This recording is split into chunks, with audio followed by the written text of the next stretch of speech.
Good morning. My name is Dr. Bhatia and I am with the American Red Cross. So how many of you have seen the symbol for the American Red Cross before? So what do you think we do? Right, we help people during an emergency. So if there is a flood or a hurricane or a tornado, lots of times we'll open up a shelter for people to stay while it's going on or after it's happened. We teach babysitting classes, so when you get old enough to babysit and you want to take a class on how to be ready, you can take a class with the Red Cross. We teach CPR classes, we teach first aid classes, we teach swimming classes. We also help people whose home or apartment has been affected by the fire. So lots of times when the fire department goes out to respond to a fire, a Red Cross team goes also. So we can help the people whose apartment has caught on fire. Because lots of times they come out and they're just in their jammies, and so they need something to wear, they need a place to sleep where they'll be safe. So the Red Cross will help them with that.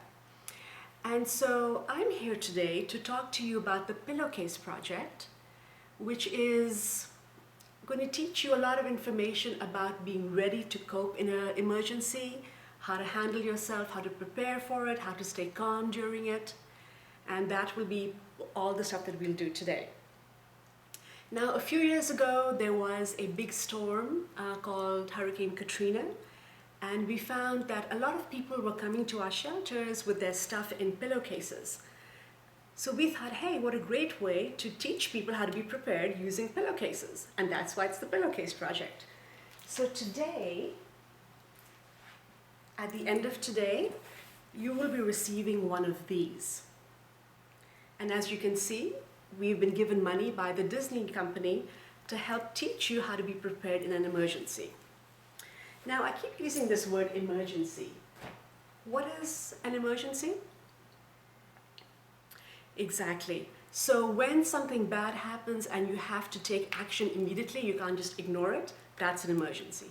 So supposing you're walking along and you trip and you fall and you get a little graze on your knee and you stand up, is that an emergency? No, it's not. That's fine. But supposing you fall and you twist your ankle or you cut yourself and you're bleeding, is that an emergency? Yes, because then you have to do something to respond to what just happened. You have to do it right away. So an emergency is when something bad happens and you have to act about it right away. And that's what we're going to focus on today. Okay? So how many of you know how to play a sport or play an instrument? So did you just suddenly know how to play the sport or how to play the instrument? No, you had to learn how to do it and then you had to practice, right? And that's exactly what we want you to do with the information today. We want you to learn the information, we want you to practice it, and then we want you to share it with the other members of your family so that they will know this information as well. Okay, now I know that you already know how to deal with one emergency, and that's a fire drill, right? How many of you have been in a fire drill at school, right? So you know that when the fire alarm goes off, you have to stand up quietly and walk out in a straight line and go to the place where your class has to meet, and then the teacher takes roll, right?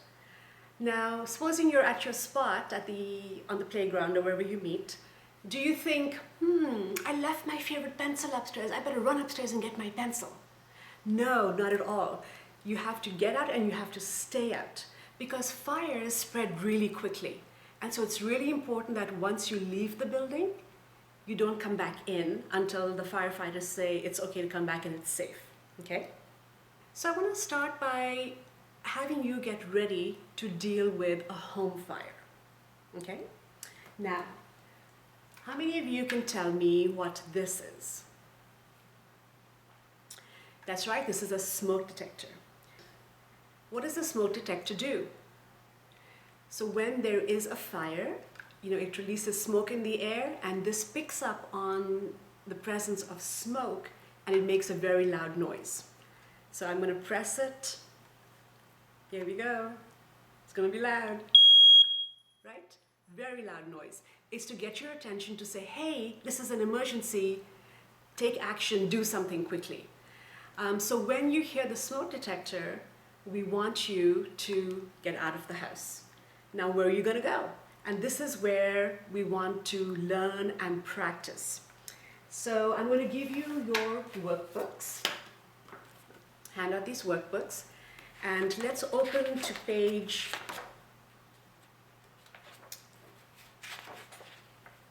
6. Okay? Page 6. So this is our home fire escape map. So when you go home, I want you to work with the grown-ups in your family to draw a map of your apartment or your home. And then working with the grown-ups, figure out 2 ways out of every room. So, in this room, we would have this is one exit and that's the other exit. Sometimes the second exit might be a window. So we want you to have 2 ways out of every room so that when the smoke detector goes off, everybody knows 2 ways to get out and to go meet in a place that you have decided you will all meet outside. So this might be by the mailbox in the front yard, this might be across the street, someplace in front of the house where everybody can meet. Now, why is it important for everyone to have one meeting place? So that you know that everyone is safe, yeah? So one meeting place outside the house.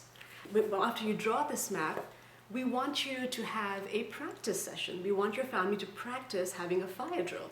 So one of the grown-ups says, okay, time for a fire drill, and everybody quietly gets up and goes outside and meets at the designated spot. And we want you to keep track of having these home fire drills twice a year, okay? So you can keep track of them here. So let's talk about home fire safety some more, okay? Smoke detectors.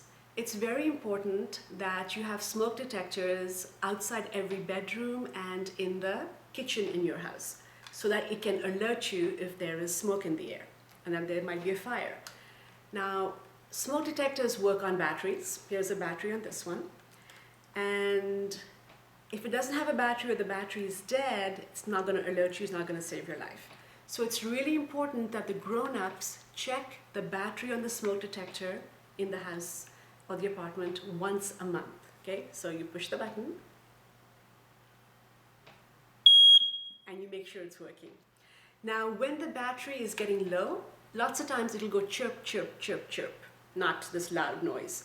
So chirp, chirp, chirp means, hey, I'm getting low, change me. Sometimes it just dies and it doesn't alert you. So it's really important once a month for the grown-ups to check all the smoke detectors in your house. When you hear the smoke alarm, you're going to look at your door and you're going to see if there's any smoke coming out from behind the door, because that means that there is fire behind the door and you have to use the other exit. Okay? So you look at the door and there is no smoke. So you're going to go up to the door and you're going to touch the handle and make sure the handle is not hot. Because if it's hot, what does that mean? That there's a fire behind it. Then you know you have to go the other side. So if it's not hot, you're going to open it and just look outside, make sure it's safe, and then you're going to go straight to the point where you're going to meet the family. Okay? Now, most people, when there is a home fire, they get hurt not because they get burned, but because of the smoke. And that's why we have a smoke detector. The smoke is really bad for you. It's got really bad stuff in it. And hot air rises, so the clean air during a fire is at the bottom. So you're going to stay low and go. So you're going to crawl on your knees, you can just get down, and you're going to go out to where the family meeting spot is. Supposing you share the bedroom with your little brother who you really don't like. Do you have to take him with you when you leave the room? Yes, you do. Do you have to run through the house yelling for everybody to get out when you hear the fire alarm? No, you don't. Because everyone has practiced what to do if there is a fire emergency. So everybody knows to get out and meet in front of the house. Okay, so all you have to do is get yourself out. Don't take anything with you, right? Just like you wouldn't take your pencil and your backpack at school, you don't take anything with you except your baby brother. Now, supposing you have a dog or a cat in the room. Do you take the dog or cat with you? If you can pick them up easily and take them, take them. But if it's like a big dog and it doesn't want to go, leave it there, get outside, be safe, tell the firefighters, hey, there is a dog in that bedroom, and they will come and get your pet. They do that all the time. So if you can safely and quickly carry your pet, sure, take him. Otherwise, leave him, tell the firefighters, okay? So when you have a fire emergency, you're going to check the door, you're going to check the handle, you're going to stay low and go, you're going to go outside to your family meeting place, and you're going to stay out. You're not going to come back in until the firefighters say it's safe to come back in, okay? So it's pretty normal to feel a little worried or a little anxious when you think about emergencies. And that's why we want you to have coping skills. We want you to be able to cope with, to deal with, to handle the situation and yourself when there is an emergency, how to be prepared for them and how to deal with them, right? And you'll see on the poster, it says coping skills. And I know I have a friend, Carlos, and he was telling his friend Angela that a couple of months ago there had been a fire on their block, and the apartment had had some fire, and everybody was okay. The firefighters came and everybody got out safely, everything was okay. But since then, Carlos has been worried about how he would handle himself if there was a fire in his apartment.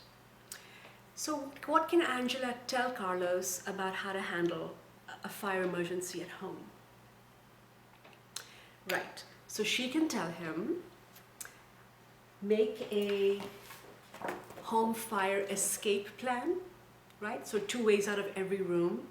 She can make sure that his family practices having a fire drill, so everybody knows 2 ways out of every room and they have a meeting place outside. She can tell him to stay low and go, and to, once you're out, you stay outside and you let the firefighters know to come and get anything that needs to be gotten. She can also, tell him to make sure that their house has smoke detectors and that the grown-ups check their smoke detectors once a month to make sure they're working, make sure all the batteries are working, right? So there are a lot of things that Carlos can do to prepare himself for a home fire in his apartment. Okay. Now, in addition to doing all these fire things, there are also some things that all of us can do to stay calm when we feel kind of worried. Would you like me to show you how to do some of these things? Yeah? Okay. So the first one is called breathing in color. And this is a very simple breathing exercise that you can do anywhere, and it's going to calm you right down. Okay? Are you ready? Okay. So I want you to pick a color blue that you like. Pick any shade of blue that you like. And we're going to use that blue to hold all our safe, calm, happy feelings. Okay? And then I want you to pick a shade of gray, and we're going to use this for all our worried and nervous and anxious feelings. Okay? So blue is calm and gray is anxious, nervous. Okay, everybody got that? Wonderful. Now what I want you to do is close your eyes and follow my directions. Okay. So take a deep breath in and breathe out through your mouth like you're breathing out through a straw. Breathe in and breathe out. And breathe in the blue, calm, happy feelings. Breathe out. Breathe in the calm, blue, safe feelings. Breathe out. In with the blue and out with the gray, worried feelings. In with the blue feelings, out with the gray, worried feelings. In with the blue, out with the gray. And feel your shoulders relaxing, out with the gray. In with the blue, out with the gray. Feel your jaw becoming relaxed. Feel your shoulders getting relaxed. In with the blue, out with the gray. Very good. In with the blue, out with the gray. In with the blue, last one, out with the gray. So open your eyes and come back to me. So you see, that's breathing in color. So you can breathe in the calm, happy, safe feelings. You can breathe out the worried feelings. And you can do this anywhere. So you can do this before a test, you can do this before a recital, you can do this before a game. You just go off to a quiet place and breathe in the blue, breathe out the gray. In with the blue, out with the gray. And you will feel much calmer almost at once. Okay, so you can use this anytime. The other thing that I want to show you is called the symbol of strength. Are you ready? Okay. So, all of us have stuff that we do well. So I want you to think of something that you do that you feel good about. So maybe you're a good reader, maybe you're a good speller, maybe you draw really well, maybe you're a good dancer, maybe you're an artist, maybe you are very good at sports, maybe you are like the best big brother ever, maybe you are the greatest kid your parents could ever hope for. So think about what you do well. Okay, so does everybody have something? All right. So here is my imaginary shield. Okay? You ready? All right. So I am going to imagine myself being strong and confident in this thing that I do well. Okay, everybody picture that. Sit up straight. Here's your shield. Okay? And we're going to take a selfie of you with your shield, feeling strong and confident. Okay? Ready? Cameras up.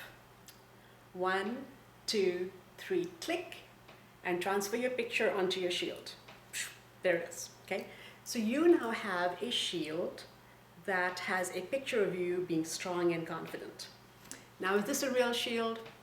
No, it's not. It's your imagination. So you can take it with you anywhere. So whenever you are feeling kind of worried, or feeling kind of anxious, or you want to feel strong and confident, you can just imagine your symbol of strength. And you will automatically feel strong and confident and good about yourselves. So again, you can do this before a test, before a recital, before a game, whenever you need it, just go off, close your eyes, symbol of strength, there you are. Okay? Okay.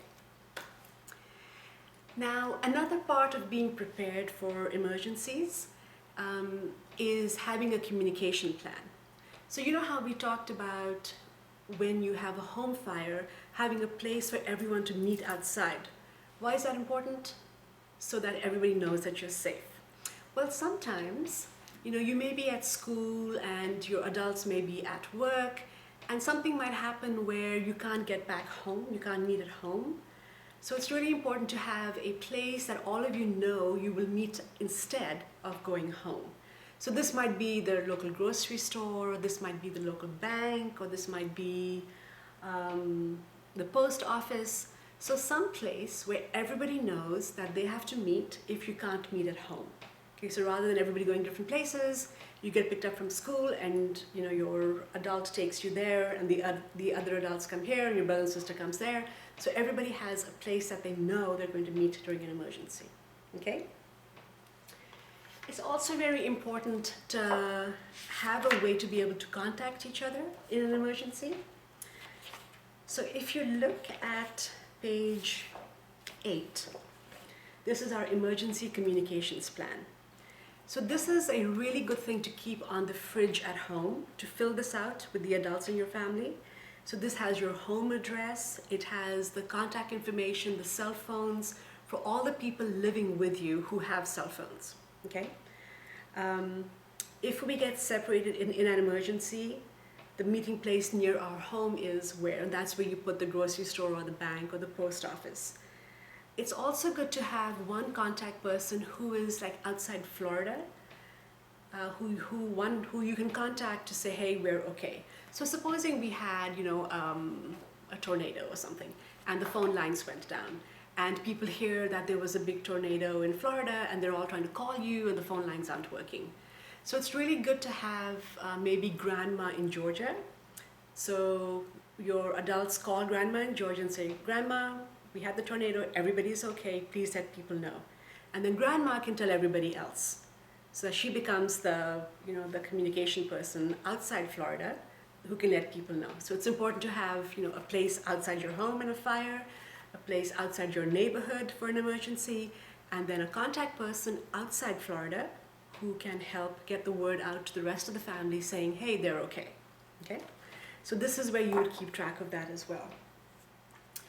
Now, it's also very important for you when you leave the home to have everybody's information with you. How to contact, your grown-ups, how to contact your brothers and sisters, your grandma, and all of that. So this is where you would keep that information, and you would put this in your backpack. And there are enough in here for everyone. Well, there are 4 of them. You can make copies if you need. So my emergency contact information. And on the back of the card, it is people to call or text in an emergency. So this is where you would have the phone numbers of everybody who would need to be contacted about where you are, right? So your teacher can call this person, or if you're someplace else, you know how to get in touch with folks. Okay, so really important to have the emergency communication plans done ahead of time, right? And then carry this in your backpack. Very good. Because sometimes, we get the hurricanes, or we get the tornadoes, or we get the floods. So it's really important that at home there is a emergency supply kit for the home where all of you can handle being without help for 3 days. So if we have a hurricane or we have a big scale emergency, for 3 days your family has enough food and water and medicines and diapers to be able to handle yourself. So in our workbook is a wonderful list that we want you to show your adults. It's the emergency supplies kit, okay? So your pillowcase kit would be if you had to go to a shelter, or you had to go to a hotel, or you had to go stay with someone for a few days. That's when your pillowcase kit goes with you. Otherwise, it does not go with you. If there is a home fire, are you going to take your emergency kit with you? No. That's the time you just get out and stay out as quickly as possible, because fires spread really quickly. Okay, so are you ready to see my pillowcase kit? Now, it is a most beautiful pillowcase kit, and it has a lot of stuff in there that's actually going to go in your home kit. So your personal kit won't have some of these things, but I wanted to show you what they look like. So are you ready? Now, it's really beautiful. Get ready. Okay. So here is my pillowcase kit. Let's see what's in here. Okay. All right. So if I have to leave my home and go to a shelter, or go to a hotel, or go to someone's house, I want to take with me a blankie so I can snuggle up and be warm. So I have a blanket in here. I want to be able to keep myself clean during an emergency. So this has tissue paper, and a toothbrush and toothpaste, and a comb, and some floss so I can floss my teeth. It has a towel, it has some wet wipes, and it has some soap. Yeah. I also need clean clothes. So this has shorts, t-shirts, socks, and some underwear. So we want you to make sure you check your home kit and your pillowcase kit every 6 months. Because supposing I had clothes here from when I was 4 years old, are they going to fit me? No, they're not. So you have to make sure that the clothes that you have in your pillowcase kit fit you. Okay, so every 6 months, check your kit, make sure the stuff is good. Now, obviously your home kit is going to have enough water, 1 gallon for everybody for 3 days, that I have a bottle of water.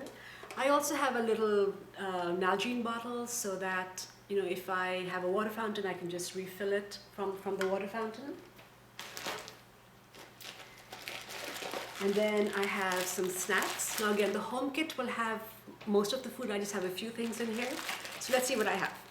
I have granola bars, and I have a soup with a pop-top lid and a spoon. If I didn't have a pop-top lid, I would need to have a manual can opener that the grown-ups would help me use. Because in a hurricane or a tornado or a flood, we have to think that we will not have any electricity. So we can't plug anything in. So you can't plug in your iPod or your Xbox or anything like that. So you need a manual can opener to open the food. Okay. I have some cheese crackers, I have some raisins, and then because it's an emergency, I have a couple of jelly beans. Okay. Now, I love chips and cookies. Do I have a lot of chips and cookies in here? No. Why not? Right. During an emergency, I need to make sure I eat really healthy food to keep my body running well and to keep it strong. I mean, we always have to eat healthy food, but during an emergency especially, I don't want to be loading up on, on chips and cookies and stuff like that. Now, fruit is really healthy. Do I have apples and bananas in here? No, why not? Exactly, because I'm checking it every 6 months. Can you imagine what the kit would be like if a banana had been there for 6 months? So you want to make sure you have no fresh fruit. And that's why I have the raisins. That's dried fruit, but it won't go bad. Yep. Okay. Now I told you there's no electricity. So how am I going to keep myself entertained? So here is my entertainment system. Let me show you what I have in here. I have a blank notebook in which I can write my thoughts, I can draw, I can write song lyrics, I can make up song lyrics, I can play tic-tac-toe. I have games and puzzles that I can do by myself. So I can sit in a corner quietly and just keep myself entertained and not drive the grown-ups crazy. I have some pens and pencils and markers and erasers and some safety scissors. If I have someone to play with, I have some Uno, and you can have a regular deck of cards, and I have these story cubes. These have pictures on them, and you toss them on the table, and you have to make up a story. You can even make these just out of pieces of paper. You can just draw stuff on there, just write stuff on there. Okay, so that's my entertainment system. Again, this goes in the home kit. If you can, this is a crank weather radio, so you can hear what's happening with the weather. And of course, you need a flashlight with extra batteries, because at night it gets dark, there's no electricity, what are you going to do? So make sure you have a flashlight and you have some extra batteries. A little first aid kit. The big one will be in the home kit. This one just has some band-aids on it, so nothing major, but just a couple of things. I have a nice soft ball that I can play with. If it's safe to be outside, I can play ball and I can blow off some steam, and that's a good thing. Now, in an emergency, you can get kind of stressed out, so it's nice to have something that makes you feel good and warm and safe. It doesn't even have to be a thing. It can be a drawing that you draw on your pillowcase. It can be a drawing that you put into your workbook. And I really like flowers, so I drew flowers on my pillowcase kit. Yeah. And then I also have a little item. I have my little white tiger, just something to help me, feel better. But I could just as easily just use my